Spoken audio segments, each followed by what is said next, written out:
Cameron Mulrony, how are you? I'm doing well. How are you this morning, Matt? I'm doing well. I'm very excited to talk to you because I am an unrepentant carnivore. I have been for a long time. You are the executive vice president of the Cattlemen Association, correct? Yeah, the Idaho Cattle Association here in Idaho, executive vice president. Look at you, my guy. Okay, two things. One, ribeye or New York? Ribeye. God bless you, sir.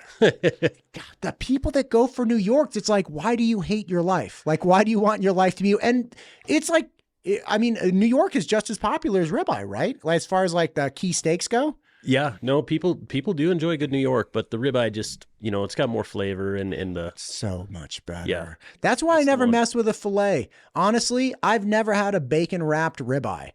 Because you don't need to wrap it in bacon to make it taste good, right? But it's like the fillets, you got to do it. It's like incredible texture, the whole thing. I understand, but I'm going for the flavor, man. Yes, absolutely. Yeah. I am such a believer in beef. This is a true story. I'm 20 years old, walking along, maybe I was 21, walking along campus over the summer when I was in college down in Berkeley. Anyway, Berkeley summers are actually very nice. They're very moderate. Nobody's on campus. And from an education standpoint, I could take summer classes, and the classes were only like 7 weeks. Now, look, I am pretty good with being like consistent and tenacious as a student, but you get me at like week 5 of a 15-week semester and I start getting like itchy. I'm like, I can't keep doing this homework. This is terrible. So 7 weeks is perfect for me, right? It's like I get to week 5, I'm like, okay, push through 2 more weeks. I would always get A's. I'd take like 8 units, which is great. So I actually got ahead of schedule, which is awesome. I'm walking across campus in the middle of summer, Matt, as a 21-year-old, just bobbling down the street. And I see this dude doing like some stuff. And I'm like, what's happening? Like, what is this guy doing? His name was Mo. Okay. So I go over, I'm like, hey man, what's going on? And it's like I have nothing to do.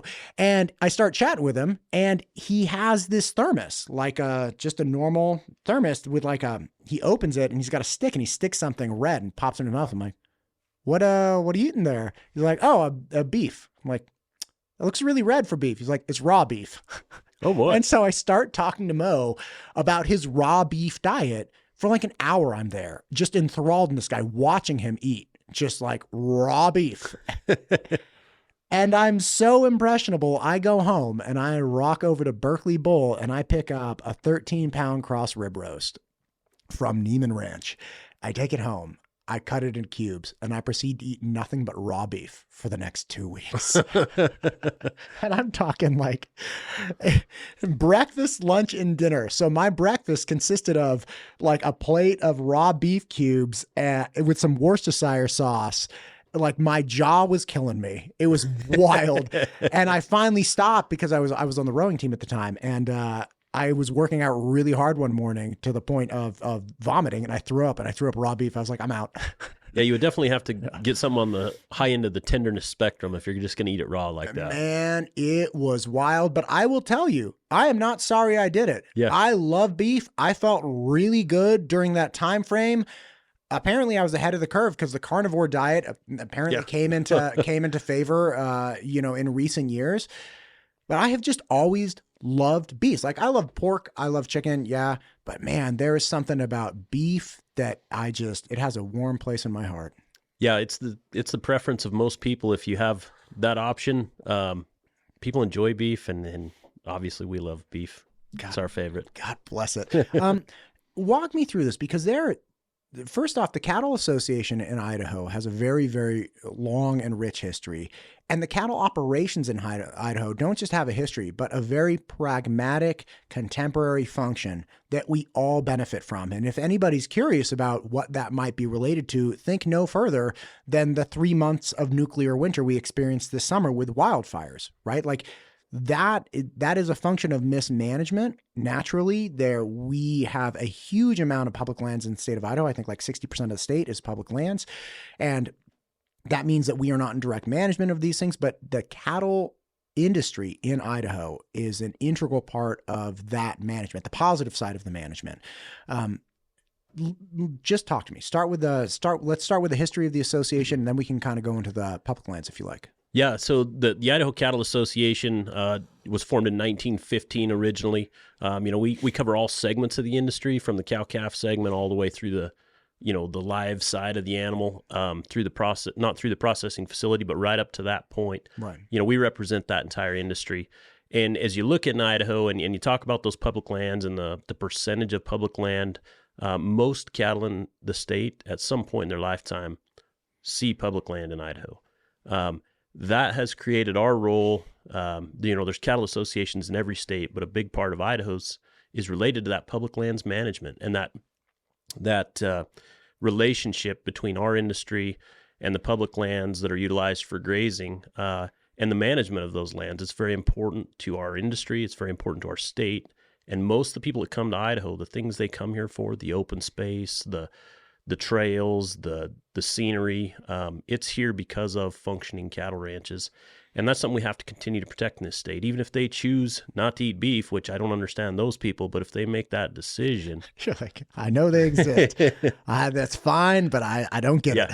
They are able to enjoy the things they do in Idaho because of functioning cattle operations. Yeah. So that's kind of the role of our association, is trying to make sure that regulatory impact on the people that are out there working and producing doesn't impact them, and they don't have to come to Boise every day. They can take care of their business they need to provide nutritious beef to the state and the nation. The thing that you were saying there at the end, that obviously, buddy of mine, Burke Mantell, actually brought up a really good point with regard to, he's big into hunting and fishing. And he was like, listen, if you want to help the wildlife the most, buy a hunting and fishing tag, right? Because what will happen is you'll get matched funds to preservation and things of that nature. And it's a very paradoxical consideration. It's like, wait, if I love elk and moose and all of these other wonderful things, I should buy a license to go hunt them. Like, okay. Yep. But again, your articulation of, even if you don't eat beef, the beef industry is helping you enjoy the things that make this state accessible and wonderful and awesome, like outdoor areas and clean air. This is in direct conflict with a lot of the contemporary sentiment around beef. It seems like when I was a kid in the 80s, it didn't seem like there was obviously the low fat craze had kind of hit, and beef and dairy products and stuff were on the chopping block big time. And all of a sudden everybody realized that grape nuts covered with like a quarter cup of sugar were totally heart healthy. Yeah. I don't see how that works. But I think people are coming back to the sentiment that it's like, wait a minute, this has not worked. Like, what were people doing 100 years ago? What were people doing 300 years ago? And it's like, okay, well, they were moving around a lot and they were eating animal products. Like, that's it. They weren't eating man-made products. They weren't eating like, whatever the list of ingredients you want to bring. But this type of symbiotic relationship with good life, both health and outdoors life, with the cattle industry, is one that I think is very difficult to understand. Let's talk about the management of lands, though, because this is a big piece. The cattle, as you point out, hit the public land at some point. What are they doing? Like, what is the industry involved in doing? How does it benefit somebody who might want to go hiking or just enjoy Idaho in general?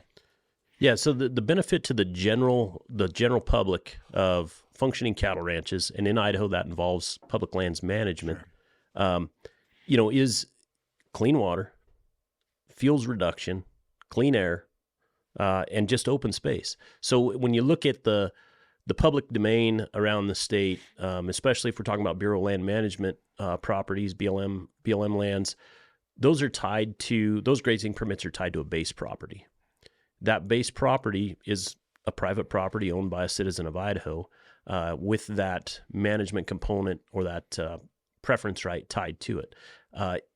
If that base property did not have the ability to graze those lands, we'd be talking about 12, 15, 20, 30 ranchettes maybe. They were on that same acreage that right now has one home, alfalfa and grass fields. They irrigate it. They create habitat for wildlife. They improve the water. They do all these things related to that base property. If they lose that ability to also manage public land and make a profit, right? We all have to make an income for our families. Sure. Now instead of, the antelope or the deer coming down and eating a little bit and getting a drink of water and crossing one fence and going back out, now they're crossing 13 fences, and somebody doesn't want them eating their tulips. and they don't want them in their garden, and we start fencing them out. So if you are in Idaho, if you enjoy hunting wildlife or seeing wildlife or anything to do with them, you need that functioning property, because if you look at how it's all laid out, these public lands are the lands that were basically unwanted during the original homesteading. Well, people wanted water, right? So that's where the private land is. Even when you're out on BLM or out on Forest Service lands, at times there are inholdings that are private property. So if you get close to water and you see a farmed or managed field, even if you've been on BLM for miles of road, that is most likely a piece of private property that is a base property tied to a grazing permit. And that was established through the Taylor Grazing Act 100 years ago.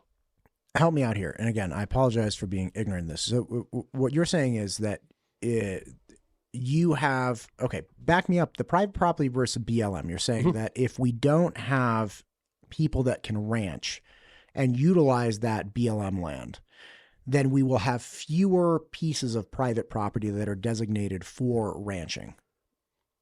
Yeah, so that base property. Great. So like Matt has a homestead. Yeah, it would be a 640, right? Okay. Originally. Okay. So right now it's 640 acres of open space that is managed and farmed for wildlife, for clean water, for good grass, for cattle production. Sure. If we no longer have a functioning business there, what's the highest value of that property? Would Matt love to have 5 acres out in the middle of the desert attached to millions of acres of public lands? Probably not. Probably not. Well, if it was removed from everywhere, okay. Yeah. So because I drove down to Murphy, and again, I'm not conceptualizing what you're saying quite properly, but I drove down to Murphy with my son to go like lizard chasing, right? So like go on out, Rabbit Creek Road, fantastic, third cattle guard, park on the left. There's a trail, and we go on out, and there were some like ranches and small farms out there, but they had like irrigation and whatnot. Yeah. Right? I was like, oh, that's beautiful. Like, that's great.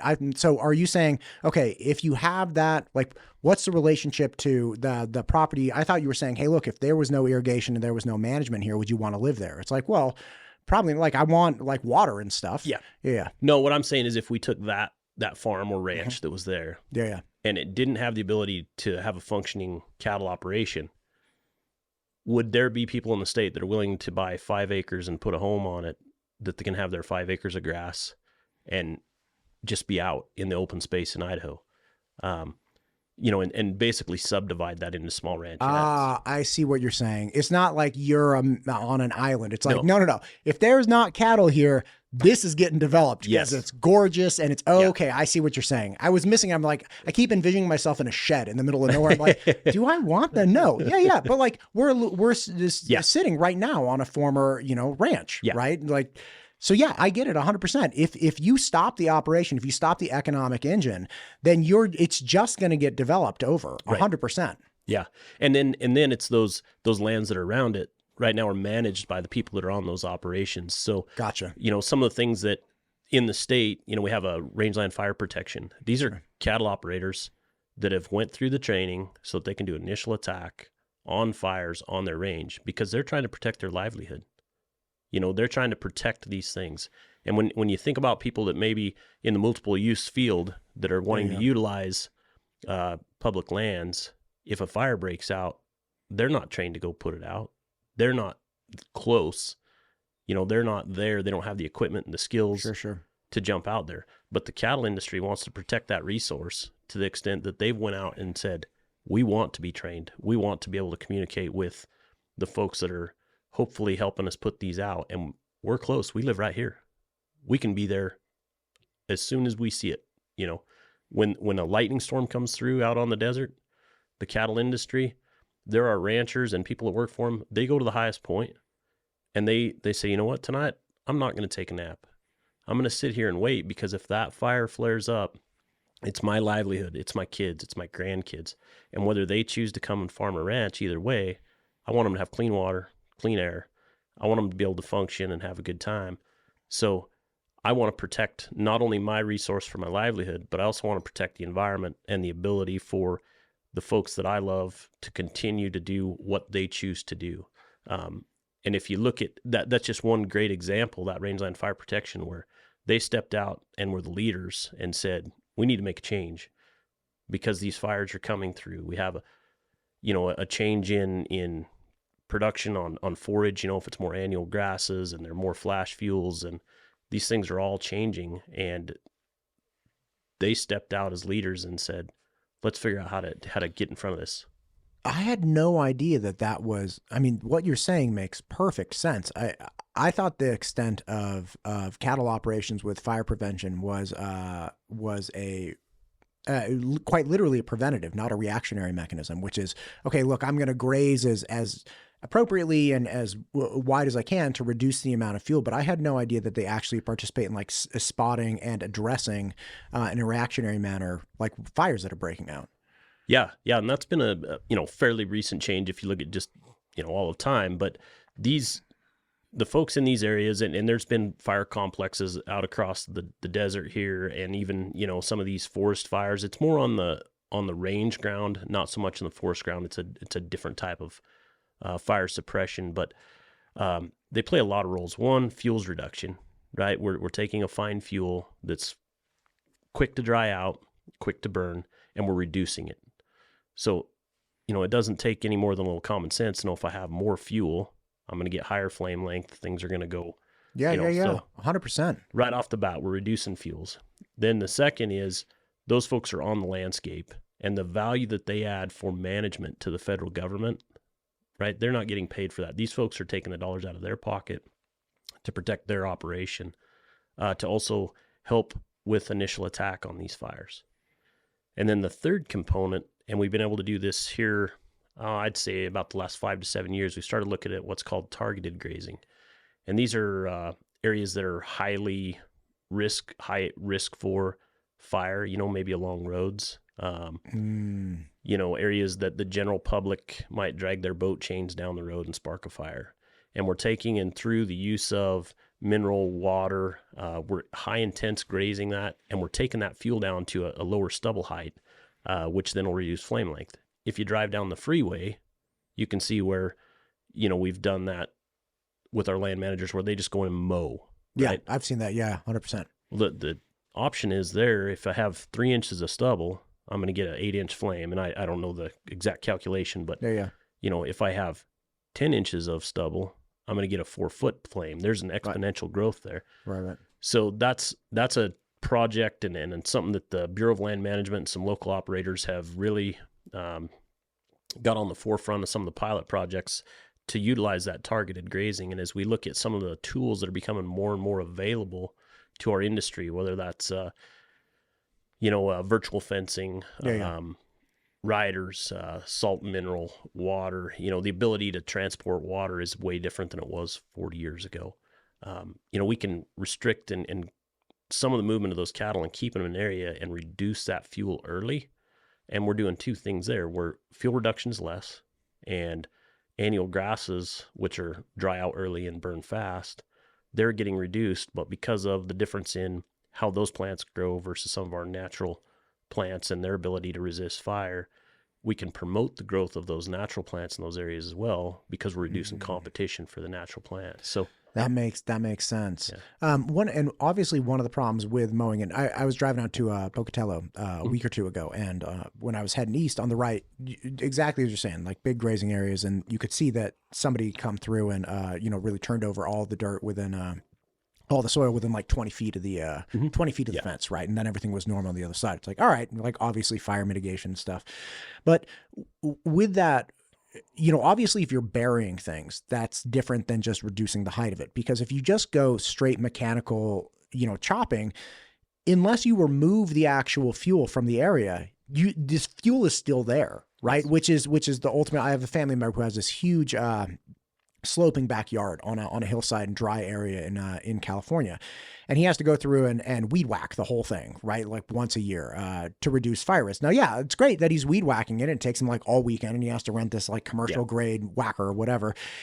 But he also just leaves all the stuff up there. It's like, it's better than not, but it's not really helping. And when you talk about biological reduction, you're not just removing or bringing it down to 3 feet. You're chopping it down, and then cows obviously chew it up and then poop it out. Mm-hmm. It's like, okay, ain't no way you're lighting the cow patty on fire, Right. right? It's like you've effectively terminated or completely removed that nutrients in that particular form from that. And then of course, all that value goes back into the earth because it becomes fertile again with the manure that comes out.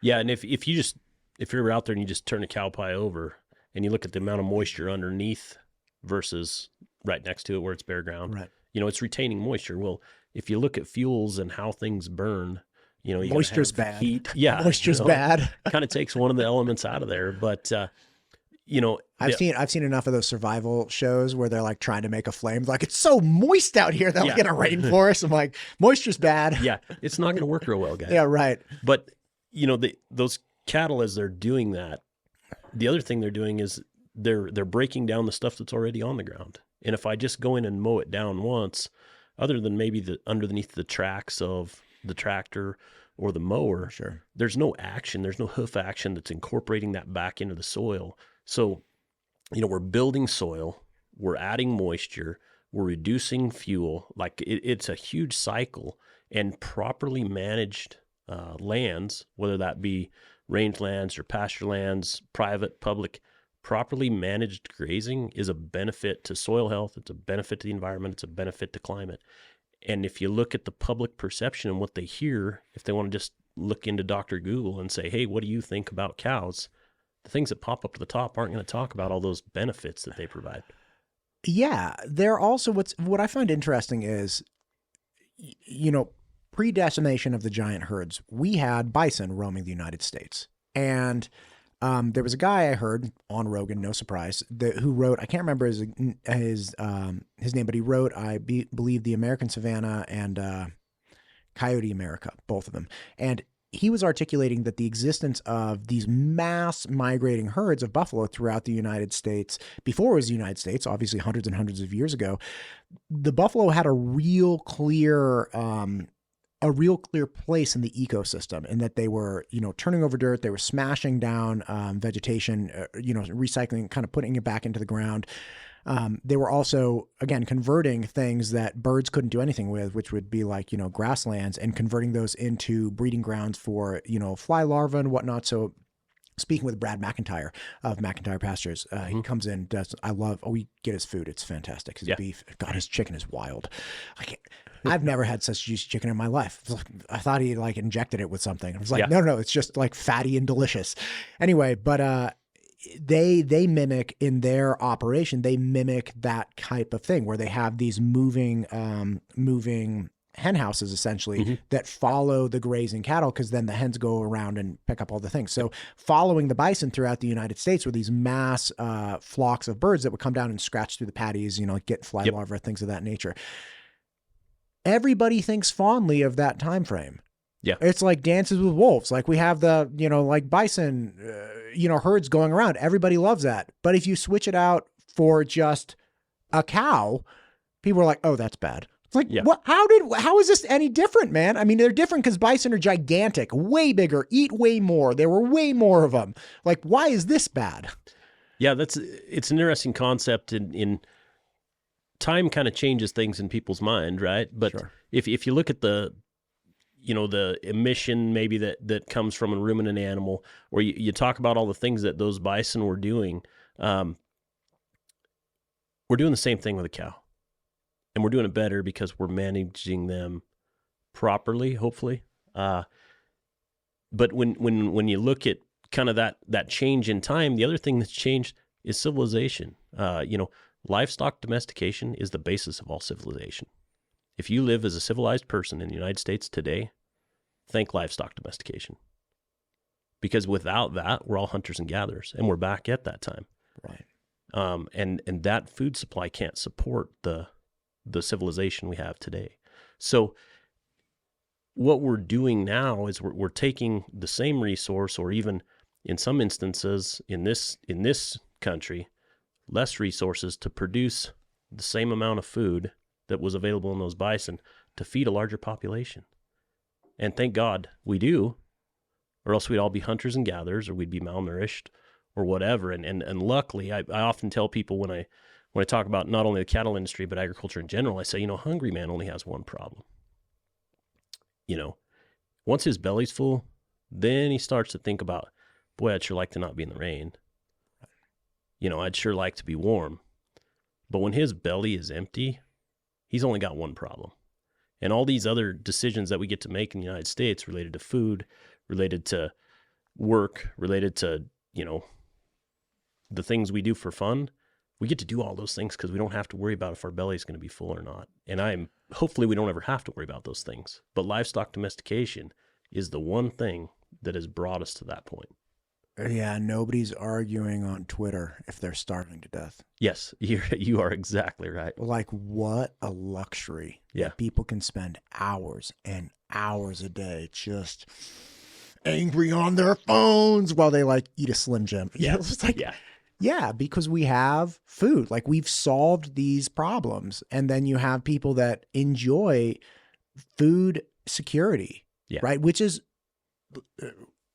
the consistency of knowing that you're going to have food and you're going to have a variety of foods and you're going to have whatever the heck you want. You drive 7 minutes down the road to Winco is so mind-boggling to me. I go shopping there sometimes, obviously, and end up thinking about it. It's like, how? Like, where are we? Like, there's food just falling off. There's food. There's stuff that's not even food that I ingest anyway, like Coke. Like, what food group is that? Like, we are inventing different things for us to eat. Like, we have so many. It's like we ran out of, it was like, okay, let's make new stuff. Yeah. Like, what's ginger ale made of? I don't know, but it's fantastic, right? It's so important. And again, you don't, what is that? Not Pavlov, but Maslow's or something. Hierarchy of needs, right? It's like the food and shelter are up there. And in the absence of those things, we can't get on with making, you know, semiconductor plants in the United States. And the concentration of nutrients is so significant. Obviously. And look, I'm not a nutritionist, so I'm sure somebody out there is like, you can get better from a soybean. Okay, if you can, I don't understand how. Like, that's fine. Come on and tell me, because I'm all for learning. But again, I'm an unrepentant carnivore, right? Like, I don't engage in the morality, or I don't concern myself extensively with trying to ascribe morality to a consumption process that has been fundamental to our existence since existence, right? Like, a lion would not avoid eating a human because, like, but the human, right? Like, I see in that human what I see in my lion cub. It's like, no, you see food, right? Like, the bear is not. Do you ever see those ridiculous videos? And again, I don't hang out on social media, but do you ever see the ridiculous videos where somebody has like lost the reality that bears are actual predators and like goes up and like is like feeding the bear with like this thing, and after a while the bear's like, give me that bag, and just like attacks the human. They're like, whoa! It's like they're not there's no code of ethics here. There's no social what is it, the social agreement, what is that, social contract? There's no social contract with like wildlife, right? That doesn't exist. And you know, perhaps that's a callous thing to think about livestock. I don't think animals should be treated poorly, but I also don't mind if they have a great life and then one bad day. Yeah. And if you look at producers across the state, across the nation, animal husbandry, you know, proper care for those animals is their number one priority. Every cowman wants green grass, fresh water. That's what they're after, you know, and that's why we try to manage those cattle to make sure those two things are available to them. But they want those cattle to live the best life they can. And then at the end of that life, provide for the general public, for themselves, for their family. And that's their goal. You know, there's very few situations that you can think of where cattle don't live a really good life.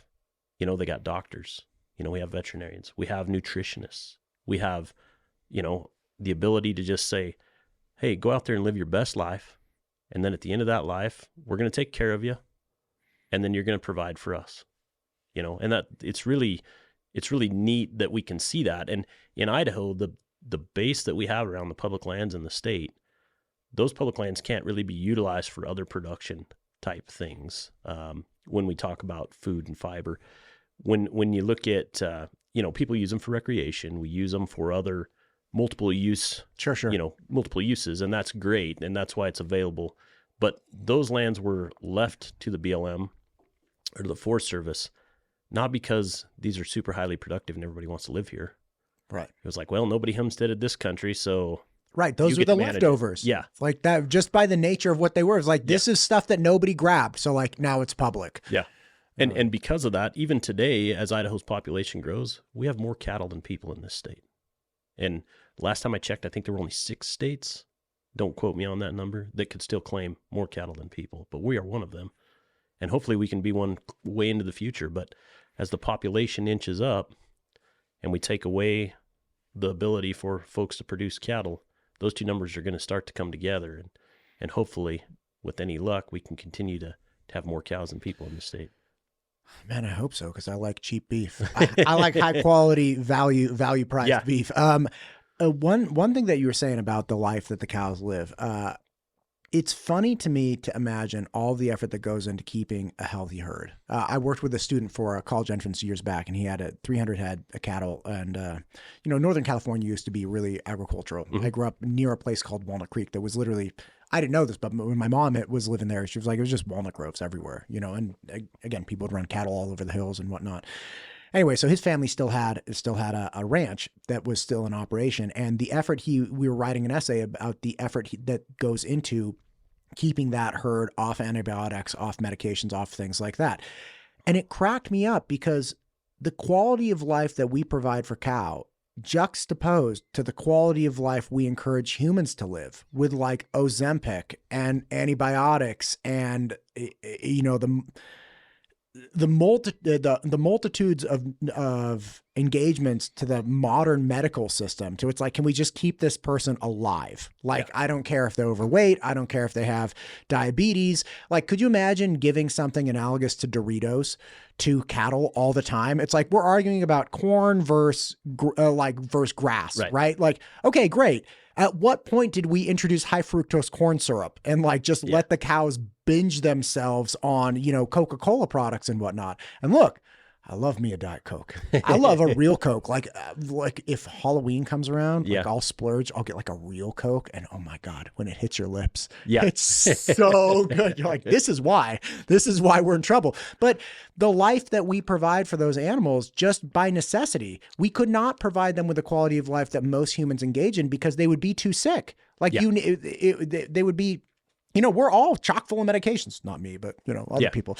But that's true, right? Like that we largely try to engage the absolute healthiest animals, not just because we drop the vet bills, right? Like as a unit of existence, cows and livestock have a much lower medical cost than like the human being, right? Oh, absolutely. It's like, we're keeping them healthier. We're doing all the things they need: clean water, clean food, clean living, go out there, graze the whole thing. And then we throw Doritos to kids. Yeah.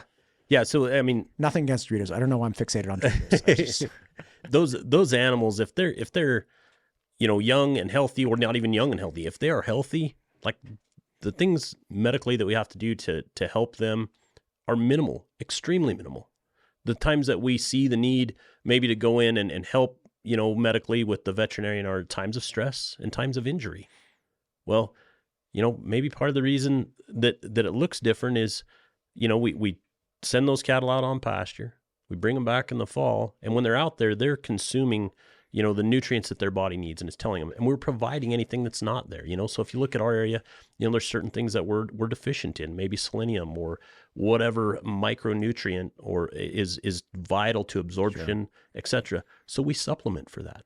We have nutritionists, all across the nation that know their local area. And the one thing that is unique, not just to Idaho, but really is when you go on this side of the hill, the nutritional value and the things that may be there are different than the other side of the hill. Even though the grass looks the same, just what's coming up through that soil and going into that plant.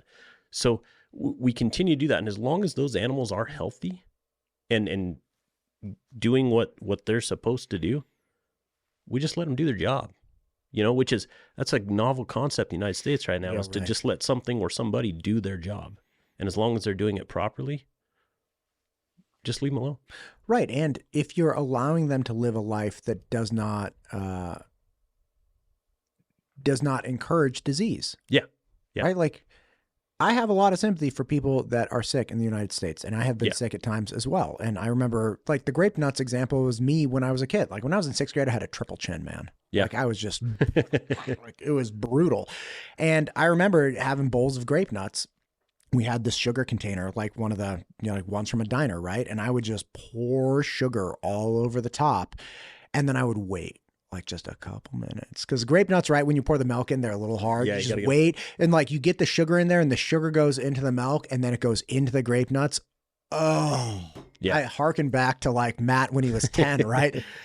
And, that's what I ate. And I did not get good results with my body. Like, so I appreciate people that the position that people find themselves in. They're like, well, this is not that great, right? Like I'm not getting good results. It kills me that people criticize the life that livestock live when we see humans suffering every single day and we have no objection to it. It's like we have no objection to Wiener Schnitzels. We have no objection to, Doritos or Cheetos. We have no objection to sodas and whatnot. But like the second you have somebody eating a burger or, a beef, it's not even the burger. They don't even care about the ketchup. They don't care about the bun. They don't care about anything. They're like, it's the beef. It's the beef in the burger. And that's what it's like. What is everybody else eating? Like, what are you talking about? Yeah. If you, even if I think about things that in our industry that might be toxic to cattle, there are plants out there on that hillside that if they eat a high amount of them and nothing else, they could prove fatal. But naturally, a cow doesn't select those plants. Oh my gosh, can I tell you? This is so bad. This is so bad. So for a lot of years, I would, my wife and I would have a green smoothie every day, right? We'd make it ourselves, blueberries, strawberries, banana, orange, and we throw like kale, spinach, and chard in because Costco had this like triple power greens thing, kale, spinach, chard. Yeah. And every day I would eat this. I'm like, gosh, I'm so healthy. Like just patting myself on the back. Like I got tendonitis from patting myself on the back, right? And then randomly, it was like 2018, I think. I'm like, you know what? I'm going to try the keto diet just for fun. Like I didn't need to lose weight. I'm like, just give it a shot, right? And I was bored. Yeah. And so I had to cut out all of the fruit from my smoothie. I was like, I know. I'm going to make a kale, spinach, and chard green glop every day instead. So I literally would put this like big old handfuls of this and just water, and I would blend it and I would choke that son of a gun down, and it burned. It burned like I was drinking lava, and then my stomach hurt and I was like, oh, I'm so healthy.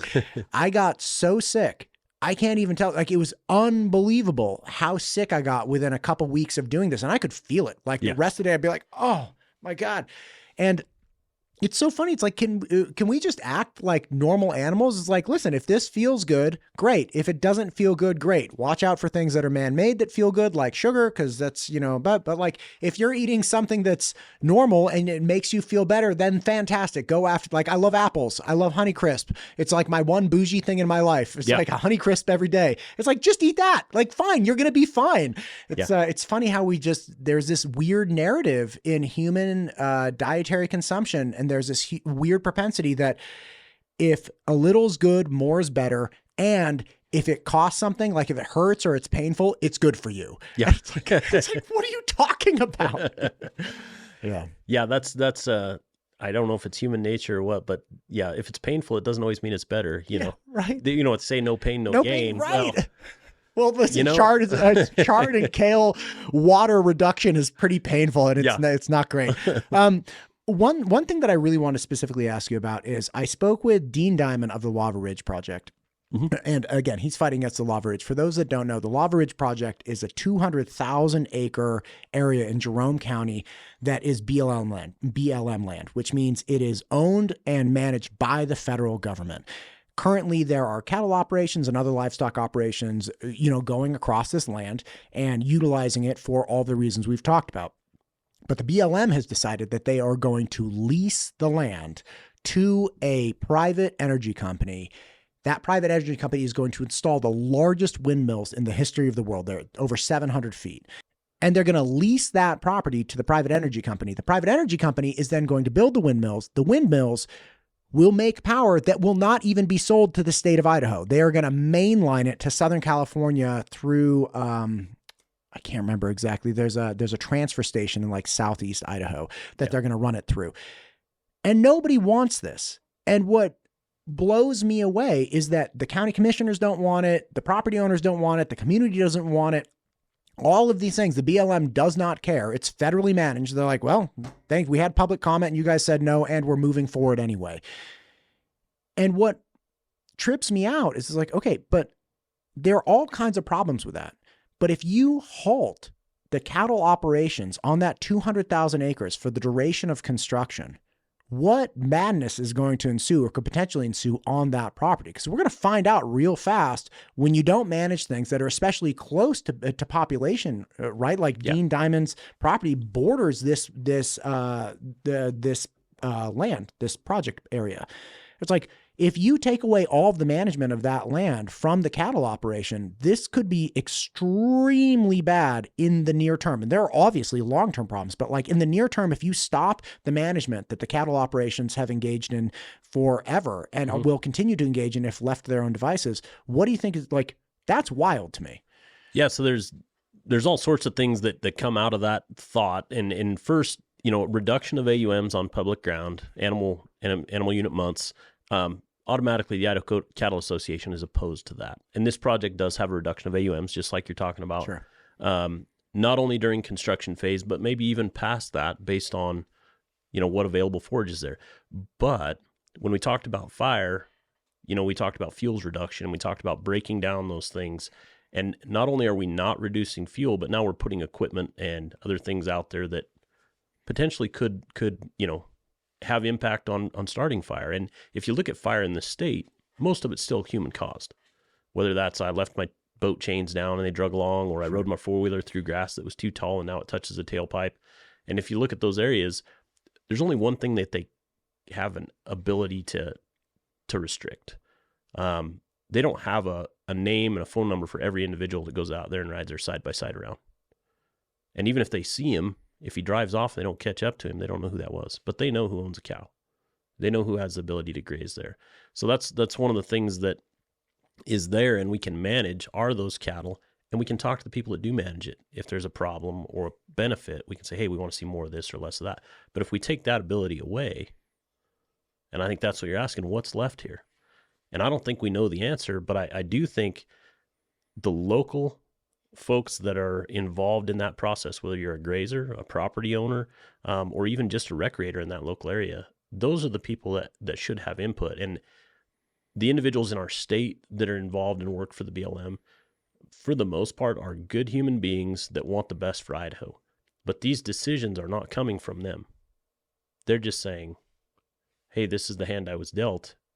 Now I got to work on implementation. And I think that's where our congressional delegation, our governor's office, and a lot of the folks in the policy realm, I think, have done a good job telling the federal government, we don't want this here. So you need to hold off. Like, this is still our state. And we'll see after the election if there's different mindset toward that project or what will happen. But exactly your point, at every turn of the road on this, somebody said, here's a reason we don't want this. Here's a drawback. And if you just look at a grazing permit in the state, it has to go through an entire process, where there's ability for input, there's different studies, environmental impact statements, all of this process just to renew a grazing permit that historically has been utilized for generations. That process also takes place there. But where I'm going with this is, if there is comment opposing some of the things that the grazers are doing, they go in and analyze every single one of those. And there's a chance that they make an adjustment to that grazing permit. In this process, through each step, there's been hey, don't bring that here. Hey, this isn't the right spot. Here's the reason why. And it just continues, to your point, to continue down the road. And I'm not, like I say, the folks in the state that are working for those agencies and we work well with them, it seems like this is coming from above them. Right. We're looking at a west-wide solar plan. We're looking at all of these things, and we're trying to add more value to those public lands for the federal estate, not for the benefit of the local area. So, yeah. And And one really important distinction there in having this conversation with a bunch of different people, or at least trying to understand it, because I'm an idiot. I don't know what's going on. So like I ping a lot of people. Some people have said, well, look, you got to remember there is precedent for the BLM to engage in agreements with private organizations like ranchers, right? Like if you have a cattle operation, you engage in a contract to use this public land. Now, again, that's a private cattle guy. He's not federally owned and he's going out and it's like, okay, yeah, I get that. But there are a couple problems with that analogy. One, I don't hear a dump truck of people saying like, hey, all these cattle are like killing birds and bats and, you know, they're going to like disturb our community, right? And the other thing is that for all of the reasons we've articulated, the operation of that cattle on that land is a net benefit to the land. The windmill project is not a net benefit to the local area, to the state, to the land. It's not benefiting anyone in the state of Idaho. So yes, although we do have private organizations that engage in enterprises on private land, like outfitters or whatever it might be, right? Yeah. Fine. That's true. But they're benefiting people in Idaho. They're benefiting Idaho. Yeah. Engaging with a private organization that has no benefit to Idaho, and all of Idaho is saying this doesn't help us. And to imagine that the federal government is still saying, yeah, but we're going to move forward, it makes me question, like whose state is this? Like what world are we living in? Like if it's the public and it's the people's land and we the people are the ones that are around this and being affected by this, and you don't care what we the people have to say, like, are you really representing we the people? Yeah, and I think that's one of the big differences here in my mind and in, you know, kind of me personally and also from the cattle industry. If the local folks that were there were saying, hey, this is the right spot, we see the need for this, right, that would be a totally different story than kind of what is coming out of that project. You know, so that's where I think our state and if you look at our congressional delegation, our governor's office and the local folks, you know, they are pushing back against this. But it's something we got to watch even from our industry, because we do have to have partners with the Bureau of Land Management and utilize that property to graze our cattle. And, you know, this is a windmill project, but what's the next thing? Right. You know, who knows what it is, but we got to continue to engage in that process and protect our livelihood. But if we're engaging in the process and we're not being listened to on the other end, right, that's where I'm really glad to see the numbers of people that got out and voted in the United States, because that's part of the change we got to have. And the folks that are sitting, you know, behind a desk in Washington, they may or may not have a connection to the West. But if you've traveled across the country, the West is a lot different than it is. Water fixes everything. You know, I think about pasture in Florida versus pasture in Murphy, Idaho. You know, it looks completely different. Water fixes everything. We don't get that much of it. So it's sometimes hard, you know, what's good in theory is not always good in action, you know. And part of that is what I think maybe we're seeing here. And the fact that our state is not able to get the influence to the federal level that's making that decision to be like, hey, hold the phone. Yeah. That's a concern. Yeah. And look, like you're saying, we all need to continue functioning and getting along. Yeah. But part of that functional relationship comes from, hey, look, I stepped on your toe. I'm sorry. I hear this hurt you. I'll try to not step on your toe again. Yeah. Right. And we're stuck with each other. You know, yeah. I had Lieutenant Governor Scott Betke in here on Tuesday, and he was talking about the water agreement and how the pump farmers and the surface water farmers came together and really were like, dude, we're stuck with each other. Like, this is it. Like, you're not ever going away. I don't want to run you out of business. My son dates your daughter. Like, okay, let's work this out. Because there's no world where just one party disappears and they go away. It's like, you're going to have to see him at church. You're going to have to see him at Winco. You're going to have to see these people and deal with the fallout of what's going on. And if some large segment of the population starts going out of business because we couldn't come to an agreement, well, that's not good either. That's on your head, right? And again, it's okay, we're stuck with each other. So we're stuck with the federal government, right? Okay, then let's work together, right? It's not, hey, we concede everything that you want, federal government. It's, hey, help us work with you. Help us feel at least heard and understood. And the idea that it's like, hey, look, good in theory, bad in practice. I haven't heard a theory that works really well here. Yeah. I haven't even had the like, okay, in theory, this totally makes sense. Like I see it. Okay. But the execution, it doesn't anyway, like I should stop bagging on it. After talking to Dean and hearing from a bunch of people, it's wild because I've never really considered in my adult life, like federal overreach. And now hearing about this, it's like, holy smokes, man, this is a train wreck. And not even having the argument, yeah, but we'll provide a cheaper electric bill for the citizens of Idaho. No. It goes to LA, man. It's not even helping us. They're parking there. Then go put more windmills in California. I know there are plenty of places that already have them. Half of them are not operational. I used to drive by them when I was a kid, like over the foothills near like Livermore. Yeah. They're all there. You want the power? Put them there. You don't want to see them. You don't want to deal with them. You're going to park them in our state where we have like ranchers and industry here. And then we're going to pump the power to you. Okay. That seems fair. Yeah. Well, and when I think about the dynamic just in the Idaho State Legislature, like Lieutenant Governor Scott Bedke, he's a cattleman, right? He's a former president of the Idaho Cattle Association. But when we're looking at the people making decisions, whether at our state level or at our federal level, we're getting further and further away from the land, right? The people that have worked on the land. And that's where the practicality of some of this, if you haven't ever been there and you haven't had to engage in these processes, you don't know the real impact. It's those unintended consequences. Well, they're pretty huge when you start talking about thousands of acres and 700 and some windmills. The unintended consequences, or even the things you don't know, are going to be at a very large scale when and if they ever come. And exactly to your point, that if the local folks are opposed to this and it's not for the local area, at what point is that federal overreach? And I'm with you. I haven't really thought through a lot of those things, but and look, we're pumping up against that. Right. I don't know, but it just seems like it doesn't make sense. Anyway, I hope it works out. Governor Little was optimistic that with the changing of the administration that we'd get a better person in the Department of the Interior. Yeah. Because, so forestry is Department of Ag. BLM is Department of Interior. Correct. I got it. Yeah. I'm learning every day. God bless it. Listen, Cameron, we've talked about a dump truck of things. Is there anything, I know there's a working day, it's Friday. Is there anything we've missed? There's a lot we've missed, but anything we're kind of talking about public land, cattle operations, benefit to Idaho in that regard.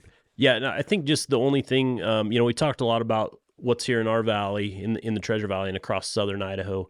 I don't want people to forget about northern Idaho and their role that they play in the state. The difference is exactly like you talked about. A lot more of that land is forest land. And the fire regime across the state is critical for all of us. If you live in this valley, you felt that effect this summer. You felt that effect a few years ago. The ability to manage our forests and our rangelands, it's those policymakers that are restricting the people on the ground, the Idahoans that are here and trying to practice for those folks from doing their ability to manage that ground. And when I think about timber, we had a producer a few years ago that came to the Forest Service and said, man, we are way overgrown. This is just a matchbox waiting to happen. And they said, well, we're doing our best, but we can't do this, and this restricts from here, and da-da-da-da-da. And then the next year, some rafters had a campfire down on the river, got away from them, burned it all up. 800,000 acres, gone. Over 1 million acres burned this year in the state. Those regulatory things that are put on, usually with an intent to do something good, are now restricting those folks. So I think that's really important to think about, whether you are a cowman, eat beef, choose not to eat beef. The decisions we make that put those regulatory burdens on people, on the ability, especially on our federal lands, because the process to get that changed is so cumbersome. Man, you got to be really careful what you're putting in there. we could go into Endangered Species Act and all the things that restrict ability related to one species or another.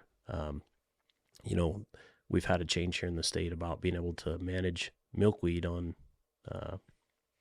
you know, on state highways because of the monarch butterfly. You know, it doesn't seem like a big change, but I don't know what it'll look like in 30 years. You know, I don't know what restrictions are put in place for other endangered species, or if we, you know, I know you had a conversation about some of the predators. If you look at grizzly bears, they've met all their recovery goals, but we can't seem to get them off. We can get them on if they're not recovered, but once they are, we can't mark the box to get them back off. So now we live underneath this regulatory umbrella, and we don't have all the time to talk about every regulation that impacts public lands and the industry, but that's a huge thing that every citizen of Idaho needs to think about is, are we restricting for the good of the whole, or are we just restricting because it's our pet project that we want to restrict grazing or any use on? Right. Or we have a philosophical leaning that is not tied to pragmatism. Yeah. Right. Like let's restrict cattle operations because anything we can do to restrict CO2 emissions, as I understand them, is a positive thing.